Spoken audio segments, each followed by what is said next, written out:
Where are the nose pegs this time? Those who tolerated anything the Labour Party did under Blair tolerate nothing under Corbyn. Those who insisted we should vote Labour at any cost turned their backs as it seeks to recover its principles. They proclaimed undying loyalty when the party stood for the creeping privatisation of the NHS, the abandonment of the biggest corruption case in British history, the collapse of Britain's social housing programme, bans on peaceful protest, detention without trial, the kidnap and torture of innocent people, and an illegal war in which hundreds of thousands died. They proclaim disenchantment now that it calls for the protection of the poor, the containment of the rich, and the peaceful resolution of conflict. Those who insisted that William Hague, Michael Howard, and David Cameron presented an existential threat remain silent as Labour confronts a Conservative leader who makes her predecessors look like socialists. Blair himself, forgiven so often by the party he treated as both ladder and obstacle to his own ambition, repays the favour by suggesting that some should vote for Conservatives who seek a softer Brexit. He appears to believe that the enhanced majority this would deliver to Theresa May might weaken her. So much for the great tactician. Yes, Jeremy Corbyn is disappointing. Yes, his leadership has been marked by missed opportunities, weakness in opposition, and, until recently, incoherence in proposition, as well as strategic and organizational failure.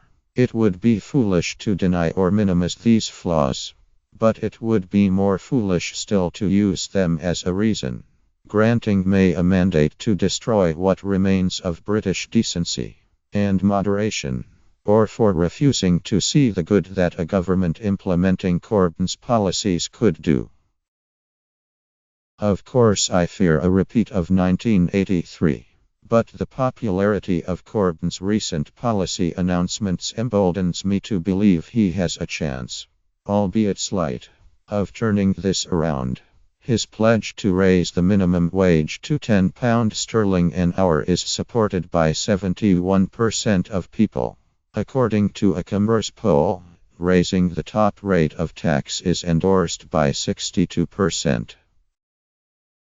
Labour's 10 pledges could, if they formed the core of its manifesto, appeal to almost everyone. They promote a theme that should resonate widely in these precarious times. Security.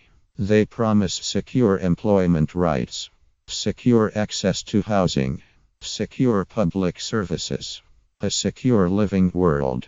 Contrast this to what the Conservatives offer: the fantastic insecurity anticipated by the major funder of the Brexit campaign, the billionaire Peter Hargreaves. Could people be induced to see past the ineptitudes of Labour leadership to the underlying policies? I would argue. The record of recent decades suggests the quality of competence in politics is overrated. Blair's powers of persuasion led to the Iraq War. Gordon Brown's reputation. Prudence blinded people to the financial disaster he was helping to engineer, through the confidence he vested in the banks. Cameron's smooth assurance caused the greatest national crisis since the Second World War. May's calculating tenacity is likely to exacerbate it. After 38 years of shrill certainties presented as strength, Britain could do with some hesitation and self-doubt from a Prime Minister.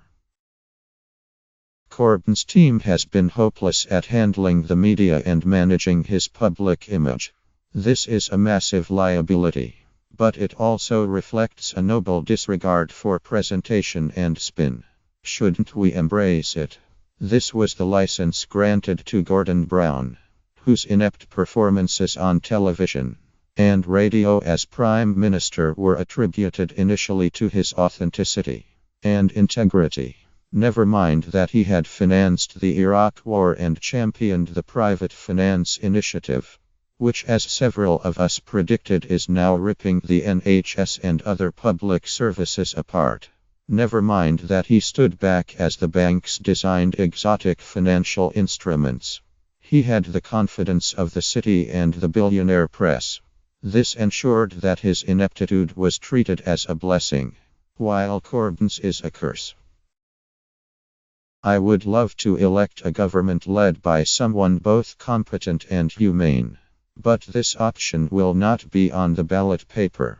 The choice today is between brutal efficiency in pursuit of a disastrous agenda and gentle inefficiency in pursuit of a better world. I know which I favor. There is much that Labour, despite its limitations, could do better in the next 6 weeks. It is halfway towards spelling out an inspiring vision. The future. Now it needs to complete the process. It must hammer home its vision for a post-European settlement, clarifying whether or not it wants to remain within the single market. Its continued equivocation on this point is another missed opportunity, and emphasizing the difference between its position and the extremism, uncertainty and chaos the Conservative version of Brexit could unleash. It should embrace the offer of a tactical alliance with other parties. The Greens have already stood aside in Ealing Central and Acton to help the Labour MP there defend her seat. Labour should reciprocate by withdrawing from Caroline Lucas's constituency of Brighton Pavilion. Such deals could be made all over the country, as the think tank Compass shows. They enhance the chances of knocking the Tories out of government. Labour's use of new organising technologies is promising, but it should go much further. No one on the left should design their election strategy without first reading the book Rules. Revolutionaries, by two of Bernie Sanders' campaigners. It shows how a complete outsider almost scooped the Democratic nomination, and how the same tactics could be applied with greater effect now that they have been refined. And anyone who fears what a new Conservative government might do should rally behind Labour's unlikely figurehead to enhance his distant prospects. The choice before us is as follows: a party that, through strong leadership and iron discipline, allows 3 million children to go hungry while hedge fund bosses stash their money in the Caribbean. And a party that hopes, however untidily, to make this a kinder, more equal, more inclusive nation. I will vote Labour on 8 June, and I will not hold my nose. I urge you to do the same.